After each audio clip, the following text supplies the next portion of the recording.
Jauh, boleh. Siap. Boleh enggak apa-apa.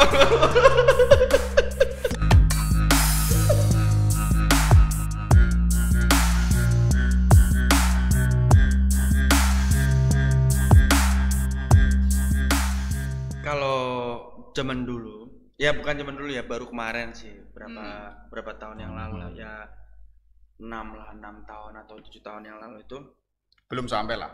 belum sampai ya. Belum. Itu di sini tuh masih senang banget yang namanya itu kita diskusi perkara masalah di pondok pesantren, masalah di luar yang notabene kita lebih tahu itu, yang tadinya kita nggak tahu kita jadi tahu bagaimana solusi, bagaimana menyelesaikannya, kita sudah tahu. Maka dari itu kalau kita kenapa namakan santri malam, karena di diskusi itu adanya di malam hari. Hari pada tidur semua. siang hari ya Tidur. ya tidur karena Termasuk siapa? termasuk saya sendiri ya. Jadi dulu ada cerita gini. Tidur ya. Ada cerita gini. Ada satu orang waktu bulan Ramadan itu bisa tidur selama 2 hari. Gila itu. Ada 2 hari. ada orangnya. Orangnya ada.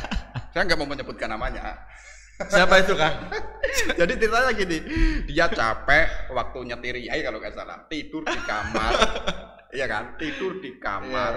Boleh. Dia bangun itu ngelihat jendela, di luar itu masih gelap. Dia tidur lagi lama, dia bangun lagi ngelihat jendela, luar masih malam. Iya, dan dia bangun ternyata itu sudah beda hari. Jadi yang dilihat gelap di luar hari itu ternyata bukan malam yang pertama, itu malam yang kedua. Bayangan gila itu. Dan ada juga boleh. dan ada juga santri malam itu diskusi semalam ngedor nggak tidur, ya kan? Makanya ada istilah semalam begadang 2 hari tidur. Ya kayak begitu juga. Itu kan romansa keindahan waktu itu. Ya, Bisa kan? jadi cerita lah ya. Bisa juga, karena di situ kita emang bener-bener bisa berbagi ilmu gitu loh. Yang tadinya nongkrong nggak jelas, ngopi nggak jelas, di situ kita bisa ngobrol, saling tukar pikiran. Harusnya kan memang saat ya di luar Basul Masail ya, itu kita juga ngadain diskusi gitu kecil-kecilan, karena kita ada yang malu mungkin mengungkapkan di diskusi di forum ya kan, ada yang malu gimana sih gini kalau ada kayak gini gimana sih, mungkin lagi kitab ini gimana sih katakanlah gitu kan, malu kan. Nah waktu diskusi itu emang kita bener-bener ini gimana sih, nah jadi tahu dan bisa selesai gitu loh.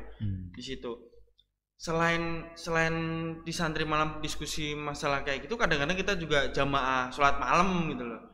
Jadi Qiyamul Lail ya, menghidupkan malam. betul. Jadi kalau katanya Mbah Imam nih, ada sesepuh di sini ya namanya Mbah Imam Nur Cahyono, saya sebut panjangnya. Itu kalau kata beliau itu kalau siang itu macul bumi, kalau malam macul langit. Waduh. Nah, Ngeri itu nih. luar biasa sih. Itu emang tinggi sih dia. Kadang-kadang dia malam tak bangun gitu. Ayo macul langit dulu. Nah, Tapi sekarang kayaknya loh ya. sekarang Itu macul bumi terus. Macul langitnya lalu. enggak lah, pasti kadang-kadang Pasti ada biasanya kebiasaan-kebiasaan yang di pondok itu juga masih akan terlanjut. masih akan contohnya berlanjut. saya sendiri. Saya sekarang di Jakarta nih. Pribadi saya sendiri itu saat saya kangen pondok, saya di malam hari ya saya bangun untuk sholat, untuk ya saya lakukan yang dulu pernah di pondok. Jadi emang masih kebawa gitu loh. Dan yang namanya apa namanya? Ini kan ada. Enggak, emang gini. Emang dulu kita gini, join gitu. Si jiwada udah pecah ya. Iya. Siap. Jadi emang gini. Jadi satu namban itu Satu gelas itu bisa satu kamar. Siap. satu gelas itu bisa satu kamar. Emang bener itu setuju. Jadi kalau kita Kalau kita melihat, jadi ini semua itu ya bekas mulut-mulutnya semua orang. Tapi nggak apa-apa, di situ barokahnya ada. Ada. Gitu loh.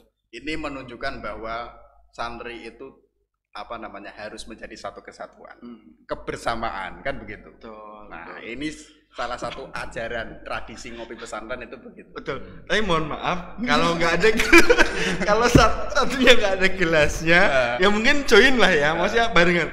Nah ini satunya ada gelas. Nanti tak minum. Ya ampun. Apa? Oh rumput tetangga lebih jauh, boleh, Siap. boleh nggak apa-apa. Oh, ini mah kocak-kocakan emang kayak gini kadang-kadang. Balik lagi. Tadi kan dari Ustadz Anas, dari Bos Famek. Di pondok pesantren itu membentuk karakter, terus bisa sekolah juga ya kan. Nah kira-kira pondok pesantren itu menjamin nggak sih? Menjamin santrinya itu benar-benar menjadi santri, benar-benar menjadi manusia. Kira-kira menjamin nggak? Kan tadi udah dijelasin tuh. Pondok itu ada ilmu agama, ilmu alat, ilmu kehidupan. Apalagi kalau ditambah dengan sekolah, ilmu umumnya juga dapat, ya kan? Ilmu menderita, ilmu nelongso, prihatin, banyak lah ya. Nah itu kira-kira di pondok itu menjamin nggak? Menjamin alumni-alumninya itu bisa menjadi lebih baik, bisa benar-benar menjadi manusia, aktif di sosial. Nah itu kira-kira gimana? Tapi kita kembali lagi ke indikium pertama tadi, wajib nyantri dan wajib sekolah, iya kan? Nah, melihat tradisi pesantren sendiri nanti di era masa depan menjamin atau tidak, itu kalau mau mengatakan secara keseluruhan, itu pun juga sangat berat. Ya, tinggal sejauh mana santri itu waktu di dalam pondok pesantren, betul. ya kan? Ataukah sibuknya hanya tidur, sibuknya hanya ngegame dan lain sebagainya. Tapi problemnya enggak itu. Problemnya begini. Kalau santri murni zaman dahulu itu fokus di pondok saja, itu puncaknya ketika keluar itu menjadi ustadz, menjadi tokoh agama di masyarakat, itu sudah diacungi jempol. Itu era dahulu loh ya. Era dulu bisa membaca kitab, suaranya bagus, qiraah dan lain sebagainya, terjun di masyarakat, dia sudah terpandang. Atau dia sudah tadi disebutkan apa? Menjamin waktu hidup di pesantren, menjamin kehidupan di luar. Menjamin kehidupan di luar. Tapi hidup hari ini itu sudah berbeda. Tapi kalau kita hanya mengikuti tradisi pesantren zaman dulu yang seperti itu dan keluar menjadi tokoh agama dan sejenisnya, kalau kita terapkan hari ini, kiranya itu belum cukup. Kenapa itu? Makanya kita perlu keseimbangan antara mahasiswa dan santri. Pelajar. Iya, sekolah dan mondok. Aslinya begini, pesantren itu pun juga sudah mengajarkan kehidupan di luar sana. Betul. Iya. Nah, ada istilah gini. Pondok pesantren itu adalah gambaran masyarakat kecil. Ya gambaran masyarakat lah, gambaran kehidupan kita nanti di masyarakat. Tapi lingkupnya kecil. Iya betul. Terus tadi mau ngomong apa itu? lupa dia. Ini jamnya sudah jam 1.30. Ya. Jadi ngopinya harus kenceng ya. Harus kenceng ya. Ini join lagi apa gimana? Enggak. nanti dikritik lagi. Enggak dikritik. Jadi gini Kang. Emang itu tadi Kang Anas bagus menyontohkan satu join. Cuman enggak apa-apa. Masalahnya di sini ada gelas. Enggak, saya terusin ya Kang ya. Enggak, aku belum selesai. Oh, belum selesai. Belum selesai. Maksudnya begini. Apakah menjamin santri itu nanti sukses di luar sana? Iya kan?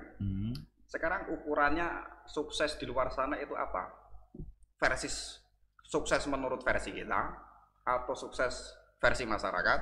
Ya, Ya, kan? secara umum mungkin kan suksesnya itu anfa'uhum linnas lah. Iya, kalau versinya kayak begitu, tapi kita nggak bisa mengingkari konstruksi sosial yang ada di luar sana, ya kan? Misalkan saya keluar dari pesantren, ya sudah, saya hidup ala pesantren yang sudah saya lakukan di pondok.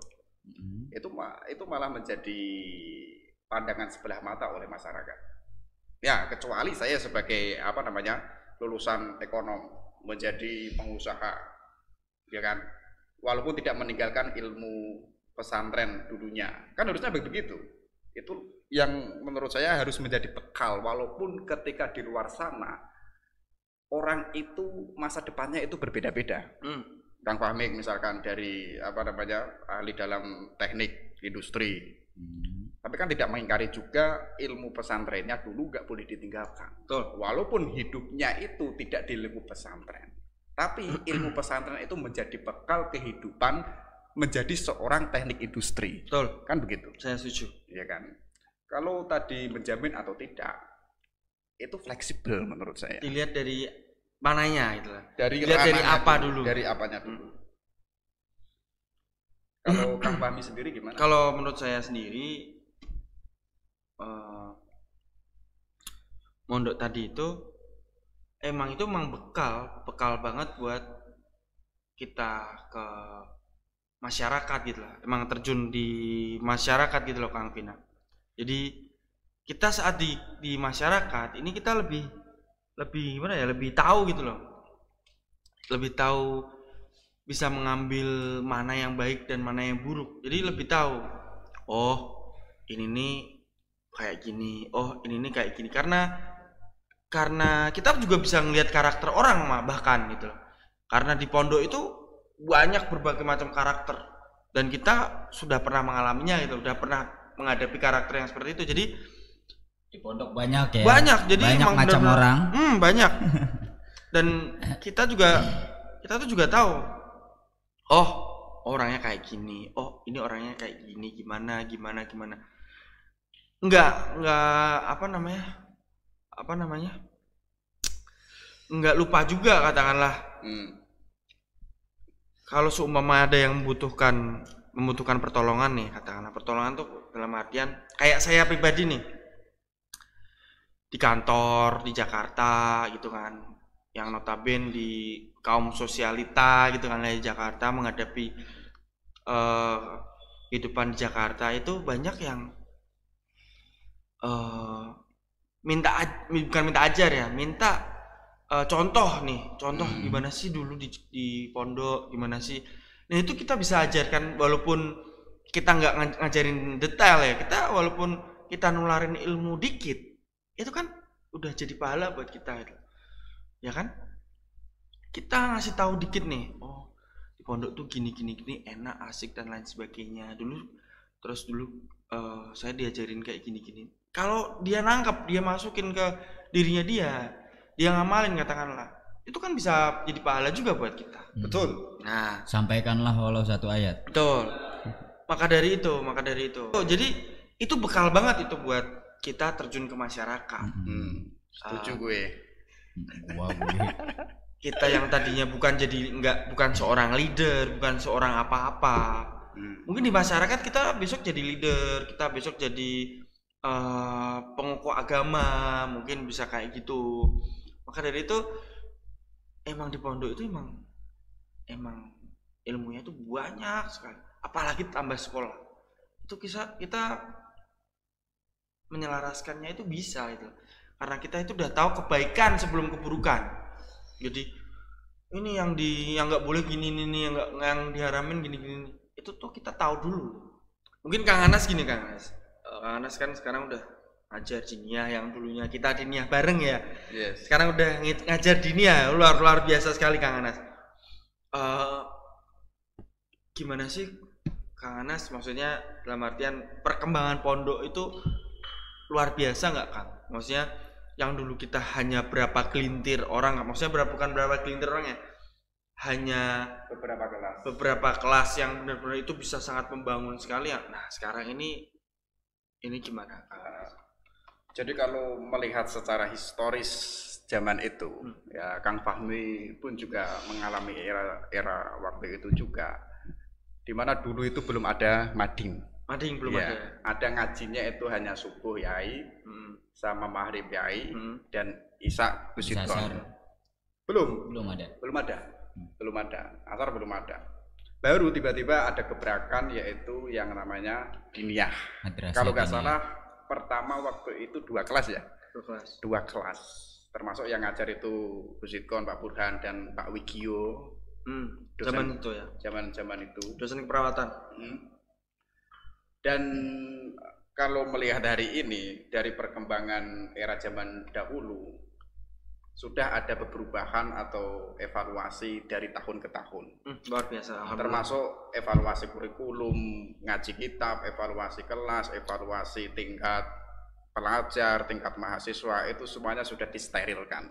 Kalau zaman dulu kan enggak, wis pokoknya masuk atau didata ini kelas ini, ya kan. Tapi di dunia hari ini itu sudah disesuaikan dengan tingkat pelajar masing-masing.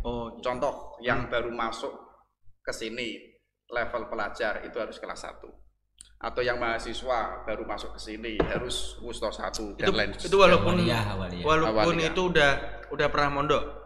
Walaupun itu pernah mondok, tapi ketika latar belakangnya dulu mondok masuk ke sini harus mengikuti sistem yang ada di pondok pesantren. Itu harus. Jadi perkembangannya memang sudah luar biasa dan sudah maju. Bahkan sudah pergantian beberapa kepala madin bahkan. Kalau dulu kan nggak ada. Secara struktural itu belum terbentuk. Mulai dulu terbentuk Gusidon, kemudian Kang Samsul, Kang Akmali ya. Akmali, Kang Samsul, kemudian Kang Alfik dan lain sebagainya. Nanti ada juga siapa atau Kang Vina dan sebagainya boleh. Nah, saya mengamati dari setiap fase kepala madin itu ada rekonstruksi, ada perubahan yang untuk meningkatkan nilai madrasah diniyah itu sendiri. Contohnya, hafalan itu wajib. Hafalan wajib ya? Misalkan ada juga ngasai kitab. Ada yang namanya kemarin apa? Taftisyul kutub, tamiyah gitu kan. Jadi sebelum adanya ujian diwajibkan seluruh santri yang mengikuti diniyah itu catatan makna kitabnya itu harus lengkap sesuai dengan yang diajarkannya. Ini kan mendidik. Nah, artinya ada perkembangan juga. Kemudian ada yang namanya kelengkapan kurikulum. Ya, kalau dulu kurikulumnya hanya 2, hanya 3. Sekarang bahkan satu level kelas itu bisa sampai 6 sampai 5. Jadi ada akhlak, ada balangh, ya lengkap lah, ilmu alatnya dapat, akhlak dapat, fikih dapat, akidah. Ini sebenarnya untuk menjawab tadi bahwa mondok itu benar-benar wajib, nggak boleh dilupakan bagi seorang pelajar maupun mahasiswa. Iya. Wajib ya. Karena kalau hanya murni mahasiswa doang, dia nggak tahu peninggalan kitab-kitabnya para ulama zaman era klasik dulu, ya kan? Misalnya pondok sini mengkaji Bidayatul Al-Mujtahid, Ibnu Rusdi, itu kan luar biasa. Dia seorang filosof, seorang hakim, seorang dokter, bahkan karangannya juga itu jurisprudensi, hukum fikih. Nah, harusnya kita bercermin dari Ibnu Rusdi ini. Jadi misalnya Kang Fitna itu dari mana? Fakultasnya ilmu komunikasi, tapi tidak hanya fokus mendalami ilmu komunikasi saja, tapi juga ahli fikih, ahli ilmu alat dan lain sebagainya. Sebagaimana Ibnu Rusdi Al-Andalusi, seorang dokter, seorang hakim, ya kan, bahkan seorang tabib, dia tabib juga loh ya. Itu kan ilmunya multidimensi.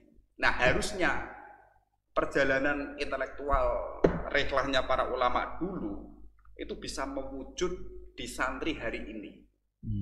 Iya. Betul. Jadi ahli kedokteran oke, ahli agama oke, ahli hukum Islam juga oke. Jadi ilmunya itu radikal semua atau mendalam semua. Nah, saya sempat ada pengalaman, Mas. Jadi dulu itu saya awal pertama di Semarang kuliah itu saya ngekos. Nah tahu sendiri kan kehidupan anak kos, pulang kuliah kalau ada organisasi ngurus organisasi. Setelah itu kalau nggak ada tugas ya kita bingung mau ngapain, paling Tidur. ya kalau Nongkrong. nggak tidur ngopi, Nongkrong. tidur ngopi nongkrong. Nah tapi beda ketika saya masuk ke pesantren yang di situ sistemnya kan asrama. Jadi kebetulan saat itu saya di pondok nih, itu saya nggak ikut ngaji. Era awal dulu ya. Ya dulu awal, saya nggak ikut ngaji di pondok, tapi saya di kamar nggak ikut ngaji.